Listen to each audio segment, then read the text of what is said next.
O'tgan hafta Avstriyaning Vena shahrida Uyg'ur yoshlarini diplomatiya, xalqaro munosabat va siyosiy bilimlar bilan tarbiyalash kursi ochilgan bo'lib, tarbiyalash kursining ochilish murosimiga Washingtondagi Uyg'ur harakati tashkilotining raisi Roshan Abbas xonim riyosatchilik qildi.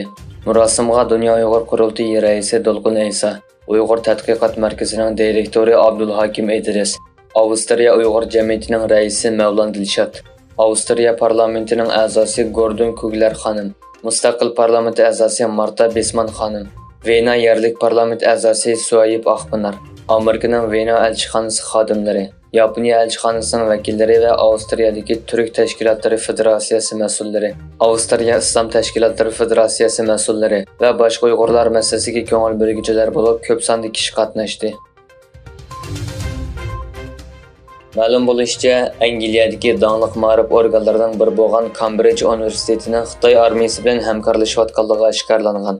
Cambridge universiteti ilg'or fotonka va elektron markazi tarafidan e'lon qilingan dokladda Xitoy armiyasining harbiy organi bo'lgan Xitoy Osiyo fan-texnik shirkatining sheriklarining biri deb ko'rsatgan bo'lib, bu harbiy tashkilotning amaldorlarining Cambridge universitetida 3 haftalik mashq programmasiga qatnashganligi bildirilgan. Yana bir tarafdan Cambridge universiteti bu hamkorlik uchun Xitoy olam qatnash shirkatidan 2 million yevrodan ortiq pul topshirib olgan. Xitoy hukumat qaramog'idagi organlarda iPhone ishlatishni cheklash qaror qilindi. Bu qarorning qanchalik keng doirada ekanligi aniq emas. Vol ko'chasi gazetining bu temaga yaqin manbalarni naql keltirib xabar qilishicha, bu uskunalarni ishlatishni cheklash o'tgan bir necha hafta ichida yuqori darajalik boshqaruvchilar tomonidan xizmatchilarga uqtirish qilingan. Ammo bu qarorning qanchalik doirada ekanligi aniq emas. Amerika davlat bexatarlik maslahatchisi Jake Sullivan Hindiston bilan Xitoy o'rtasidagi ziddiyatning 20 davlat guruhi boshliqlar yig'iniga ta'sir ko'rsatmasligining Beijing hukumatiga bog'liq ekanligini aytdi. Sullivan muxbirlarning kutilish yig'inida 9 va 10 sentabr kunlari Hindistonda o'tkaziladigan 20 davlat guruhi rahbarlari boshliqlar yig'inidan ilgari Hindiston bilan Xitoy o'rtasidagi jiddiylik haqida to'xtaldi. Sullivan Hindiston bilan Xitoy o'rtasidagi ziddiyatning boshliqlar yig'iniga ko'rsatadigan ta'sir to'g'risida bu Xitoyga bog'liq.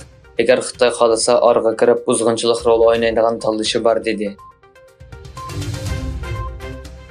Filippin prezidenti Bongbong Marcos Janubiy dengizdagi to'qinish sababidan davlatining qonunliq manfaatiga salqar olganligini aytdi. Marcos 6 sentabr Indoneziyada o'tkazilgan Sharqiy Janubiy Osiyo ellari ittifoqi boshliqlar yig'ini harfisida Janubiy dengizidagi talash tortish to'g'risida bayonot e'lon qildi. Xitoy Tashqi ishlar ministrligining bayonotchisi Mavning Yaponiyaning Senkaku orolining Xitoyga tava ekanligini ko'rsatib beradigan Xitoy hukumat xaritasini qaytarib olishni talab qilgan noroziligini qabul qilmaydiganligini bayon qildi. Yaponiya kabinetining bosh kotibi Masuno Hirokazu Xitoyda Diaoyu, Yaponiyada Senkaku deb ataladigan orollarning Xitoyga tava qilib ko'rsatilgan xaritini tanqid qilgan va Xitoyga diplomatik yo'llardan rasmiy norozilik bildirganligini aytgan edi.